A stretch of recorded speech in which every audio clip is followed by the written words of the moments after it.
Guys একটা কথা কি জানেন, যদি বাংলাদেশে ভুলক্রমে টিকটক বন্ধ হয়ে যায় তারপর কি অবস্থা হবে দেশের।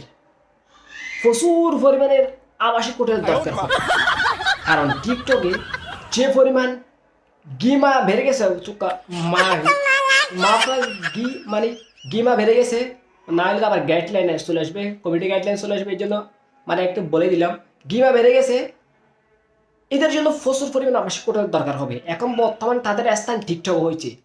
যদি টিকটক না থাকতো তাইলে যদি বা ব্লকগ্রাম বন্ধ হয়ে যায়, প্রচুর পরিমাণ আবার আবাসিক হোটেল দরকার হবে। এখন অনেক আবাসিক হোটেল বন্ধ করে গেছে বা কাস্টমার নাই, কারণ তারা এখন এই ব্যবসা ছেড়ে এখন টিকটকে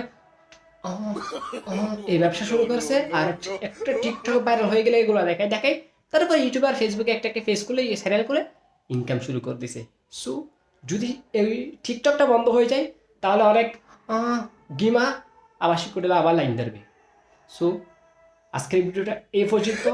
সবাই ভালো থাকবে, গিমাগুলোকে দেখা থেকে বিরত থাকবে। ধন্যবাদ।